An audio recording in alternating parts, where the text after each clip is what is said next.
messieurs, bonjour. Réunis en Conseil des ministres ce mercredi 12 février 2020, Patrice Talon et les membres de son gouvernement ont décortiqué plusieurs sujets. Et nous retenons d'après le Béninois libéré que pour mieux cerner les besoins des populations et favoriser leur prise en charge afin d'améliorer le pouvoir économique de leur bien-être social à travers notamment l'atteinte des objectifs de développement durable, le gouvernement a validé hier mercredi lors de son traditionnel Conseil des ministres le plan de travail de développement pour la période 2018-2025.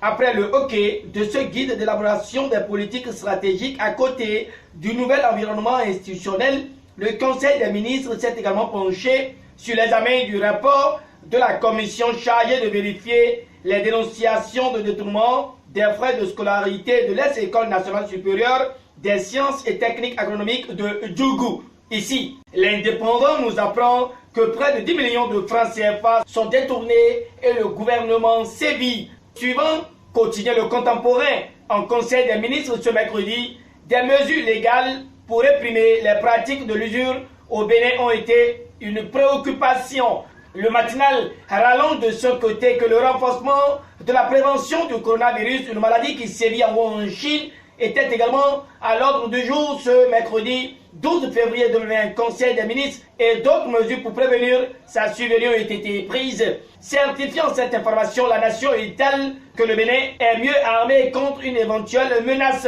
Voilà les propos de Zenam Kokombo Konda, spécialiste santé à la Banque mondiale sur le coronavirus. Alors que les journaux tels que Matin Libre observent la vie des partis politiques au Bénin et constatent qu'au sein des forces corruptes pour émergents, FCBE, la crise reste entière et prévient qu'il y a malaise au sein de la famille présidentielle. Il sera suivi de Jack Pata qui lui jette un regard sur l'absence de l'Union sociale libérale, des forces corruptes pour émergents et du parti Restaurer l'espoir aux prochaines communales malgré les facilités du gouvernement et conclut que l'opposition n'a jamais voulu d'élection sous Talon. Tout ceci accompagné de l'analyse de l'éco-info qui lui retrouve que les forces corruptes pour émergents retrouvent être le seul parti de l'opposition en liste pour les communales confient que Boniaï et les siens jouent gros et marchent sur une corde raide. Peuvent-ils faire preuve de clairvoyance et se retirer de cette élection sans enjeu pour les causes de la partie béninoise, se demande le journal de Gilbert Makou, conscient que le temps nous le dira. Wait and see pour les anglophones, ajoute l'éco-info, avant de livrer que Candide Azanaï et son parti Restaurer l'espoir auraient pris le monde au cou avec le refus de participer aux élections communales et municipales du 17 mai prochain. Ah, malin et demi, s'exclame l'éco-info poursuivant que c'est un jeu de dupes qui se déroule actuellement où les principaux acteurs politiques se livrent à une sorte de partie de poker où tous les coups sont permis avec depuis quelques jours une course au titre pour celui qui saura sonner le coup fatal à l'adversaire. En tout cas, chacun apporte sa pierre à l'édifice et c'est pourquoi la haute autorité de l'audiovisuel et de la communication AC de Moretti est vue en pédagogue et gendarme du processus électoral par le matinal. En clair, l'institution anticipe sur la campagne électorale et voudrait que l'utilisation des œuvres musicales soit soumise à l'autorisation du bureau béninois du droit d'auteur et des droits voisins. Bubedra renchérit la dépêche.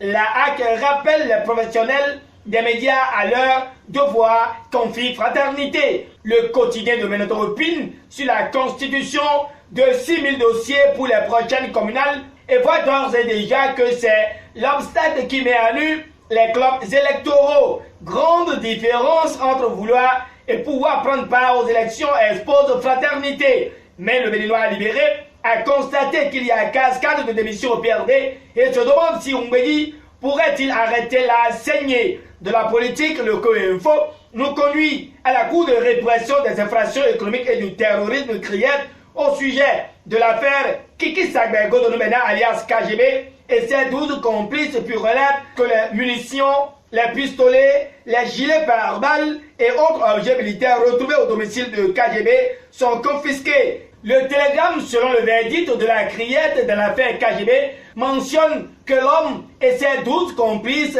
écopent de 5 ans de prison avec 5 milliards 500 millions de francs CFA comme indemnité civile. Sans discourir, Matin Libre donne tout sur le procès KGB déféré devant la Cour de répression des infractions économiques et du terrorisme.